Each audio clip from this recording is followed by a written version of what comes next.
Viver é melhor. Este é o nosso brado diário aqui na nossa programação da Boa Vontade TV, porque a nossa opção é sempre pela vida. Nosso objetivo aqui no programa é de trazer informação para você, amigo telespectador, informação de qualidade que te ajude a fazer escolhas melhores, a procurar a ajuda certa, a não desistir diante dos problemas, a reagir com disposição, procurando a ajuda correta, não deixar para amanhã o que você pode fazer hoje na saúde, isso faz muita diferença. Em especial no programa hoje, a nossa atenção é em oferecer às famílias, em especial às mulheres, informações, experiências que ajudem durante a gestação. É um período que sempre está associado a muita alegria, a muita renovação, e é assim mesmo. Mas também traz as suas mudanças, os seus desafios, e nesse bloco agora de conversa nós vamos pensar em quais são os principais, do ponto de vista emocional e físico também. Eu já pergunto para o doutor Rodrigo, nesse período, doutor, a mulher ela tem muita preocupação com o seu corpo que vai mudar.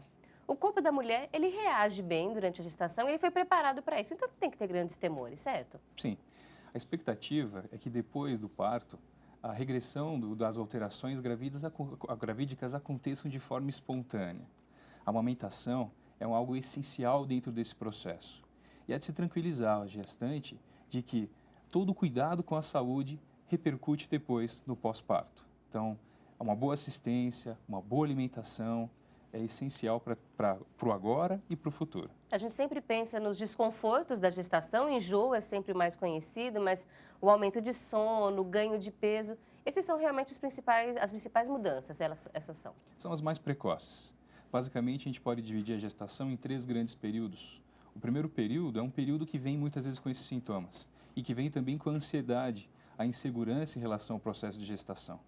O segundo terço é uma fase maravilhosa, em que a gestante está segura em relação ao processo gestacional, aqueles sintomas que incomodam o dia a dia dela já melhoraram, ela percebe a movimentação fetal, que é a percepção da vida durante o período de gestação, e depois vem esse terceiro período, que novas angústias podem aparecer, mas também um momento de recepção da futura vida que ela irá conceber e que é repleto de felicidade. Agnes, pela sua vivência com essas mulheres, pela conversa que vocês têm, qual é o principal medo que elas relatam quando descobrem que estão grávidas? O que elas mais se preocupam? De não dar conta, né? Acho que o principal temor é esse, né? De cuidar desse bebê, de dar conta, de fazer uma pessoa boa e educar e cuidar, enfim, né? E eu acho que além disso, de também conseguir paralelamente continuar a sua própria vida, né? Mas acho que o maior medo é esse se pensar responsável por essa criança e de como que vai dar conta disso. E é um medo que aparece em mulheres de todas as idades, de todas as condições sociais, que já tenham filhos ou não. Toda mulher tem algum receio, tem alguma angústia? Sim, toda tem, né? Porque cada filho, mesmo que ela tenha 2, 3 filhos, cada filho é um desafio novo, né? É uma constelação diferente que essa família vai tomar, é um lugar diferente que ela tem em relação a cada um dos filhos, né? A relação da mãe com o filho, sempre cada um tem uma demanda diferente, né? Então, é sempre uma novidade aquela outra criança que vai chegar e como a família vai se organizar, reorganizar com mais aquele participante. Né? E a gente tem visto muito, inclusive, ainda mais nos últimos anos, nas últimas décadas, a mulher na sua atuação social, profissional, e por isso até mesmo deixando para mais tarde a gravidez, ou quando engravida fica preocupada em como manter o trabalho, em perder a posição, ou o trabalho está vinculado ao corpo, não quer ganhar peso. A mulher também tem que se preparar nesse momento para saber lidar com essa transformação, porque o papel social dela vai ser diferente agora também. Essa também é uma angústia que tem aparecido cada vez mais. Mulheres que dizem, doutora, eu não quero ganhar peso. Ou que falam, eu quero ter filho, mas eu não quero deixar de ter minha vida. Essa é uma das preocupações que a mulher tem que ter também, se adaptar a essa nova realidade. Com certeza. É uma novidade que a gente costuma dizer, a partir do momento que ela se sabe grávida, ela aceita essa gravidez e ela passa a desejar esse filho, vem no pacote, né, que todas essas outras coisas vão ter que fazer parte da vida dela. Ela vai ter que se readaptar a tudo isso, né? E a gente também tem que pensar que a natureza é sábia e 9 meses, né, é um tempo que vai ajudando ela a ir replanejando, ir refazendo toda esse planejamento de futuro onde essa gravidez, essa criança, né, vai ter que ser inserida. Né? Do ponto de vista físico, pensando agora especificamente nessa questão do peso, a gente tem uma tendência muito grande das mulheres estarem sempre magras e na gestação isso tem aparecido mulheres que fazem dietas, inclusive durante a gestação, não querem ganhar peso, fazem exercício físico com esse objetivo. Que orientação o senhor oferece com esse foco? O peso na gestação, como garantir que a mulher tenha o desenvolvimento adequado, o bebê tenha o desenvolvimento adequado, sem colocar em risco a saúde dos dois? Imaginando uma gestação sem nenhuma doença associada, essas dietas restritivas que restringem certas classes de alimentos, elas não são recomendadas. O ideal é que a mulher ela tenha, durante o período de gestação, um fracionamento da sua alimentação. Habitualmente, nós costumamos ter o café da manhã, o almoço e o jantar. E que ela possa, com essa mesma quantidade de alimento, fracionar em 6 alimentações diárias. Um café da manhã, um de jejum, o almoço, o café da tarde, o jantar e a ceia. Então, dessa forma, com a mesma quantidade, porém com um número de vezes maior, ela vai ter menos enjoo, vai ter menos pirose, que é aquela queimação, e vai conseguir uma alimentação mais adequada e diversificada, diversificando as classes de alimentos. A gente tem visto muitas pesquisas, e cada vez mais nessa área da nutrição, associando alimentos e nutrientes ao bom desenvolvimento da criança. O ácido fólico é um que a gente sabe que precisa. O que mais que a gente tem que garantir que vai ter no prato da gestante? Legal. Eu acredito que seja uma alimentação diversificada, que tenha uma boa quantidade de proteína, de gorduras, de açúcares, dos carboidratos, legumes, vegetais, enfim, uma dieta diversificada, né? Eu acho que esse é o grande ponto. E não pensar tanto na quantidade, né? Mas principalmente na qualidade do alimento. Na quantidade não pode mais ser por 2, essa conversa que eu estou comendo por 2 já não existe mais, não dá para justificar. E aquelas mulheres que falam assim, eu estou grávida, agora eu posso. E aí se dá o direito de comer tudo. Tem um risco? Isso não é bom, isso não é recomendável, né? E especialmente o abuso de certos alimentos, especialmente os carboidratos, aqueles mais simples, que têm uma absorção muito rápida e que não é bom. Não é contraindicado para uma gestação normal que não está associada a uma gestação, mas ele também não é recomendável e o abuso existe uma preocupação. E aí trazer riscos para uma gestação que cursa de uma forma natural. E aí a gente tem que lembrar que não é só o risco para a mãe, mas o risco para a criança também. É por isso que o pré-natal é tão importante. A mulher tem que estar sendo acompanhada por um especialista para conseguir dizer se está tudo bem com ela e com o bebê, que essa é uma grande preocupação. Agora vamos pensar num outro desafio que a mulher pode enfrentar, a família. No primeiro bloco, Agnes, você destacou que uma gravidez, quando planejada, quando esperada, vem de uma forma. E quando não planejada, vem de outra.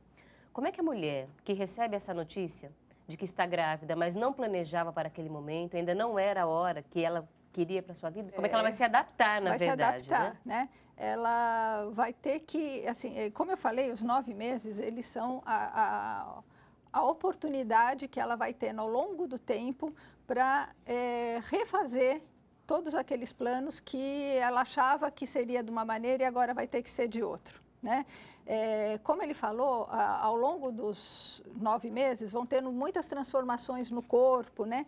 E essas transformações também têm uma representação simbólica, né? E isso vai fazendo com que a mulher vá pensando aquela gravidez, aquele bebê que no começo não tinha lugar na vida dela, e ele está ali, né? Ela vai ter que, de alguma maneira, começar a colocá-lo dentro da ideia de futuro dela, do plano que ela tem. E isso é um preparo que ela vai fazendo no dia a dia, né? A criança vai se impondo, né? Quando ela começa a se mexer, quando o corpo começa a mudar, quando ela começa a sentir que vai chegando o final da gestação. Então, aquela criança se apresenta, né? O próprio vínculo que é construído com o bebê acaba trazendo muitas vezes a tranquilidade para essa mulher, ela percebe que vai fazer bem para ela também, então é realmente não entrar em desespero logo de início, inclusive conversar com outras mães, com outras mulheres, para ter um pouco mais essa noção, né, da realidade. Tem algumas mulheres que realmente ficam muito nervosas, muito preocupadas com o futuro, né?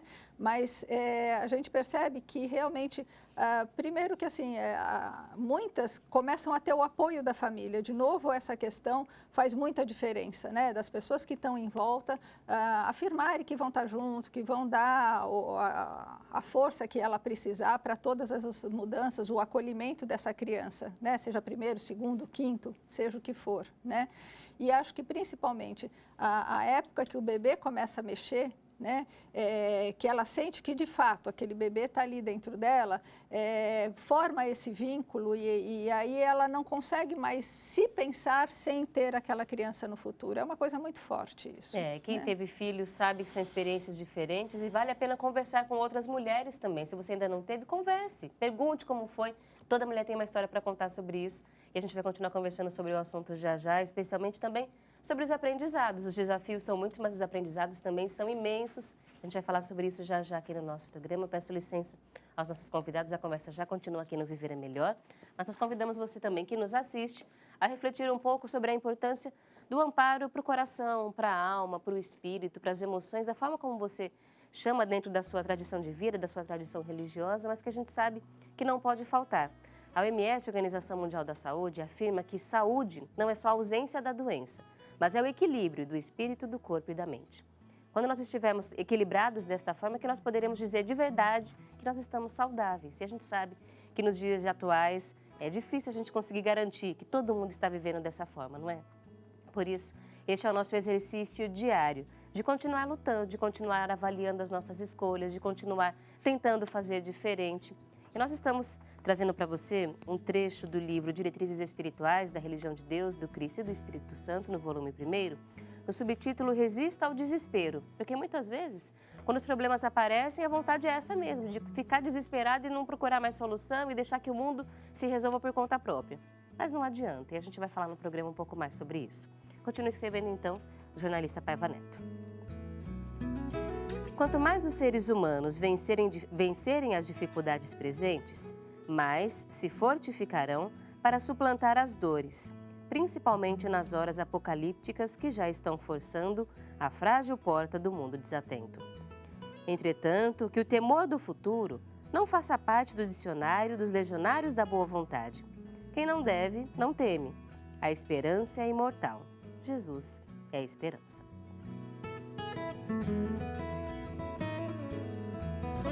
Passar por uma dificuldade nunca significa apenas um sofrimento na nossa vida, mas, acima de tudo, um aprendizado que vai nos ajudar a vencer uma outra dificuldade, um outro desafio, assim que a gente constrói a nossa vida.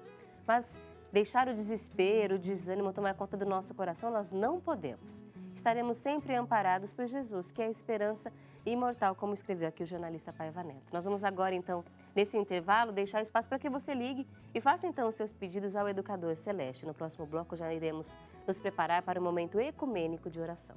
0310 07 940. Voltamos em instantes.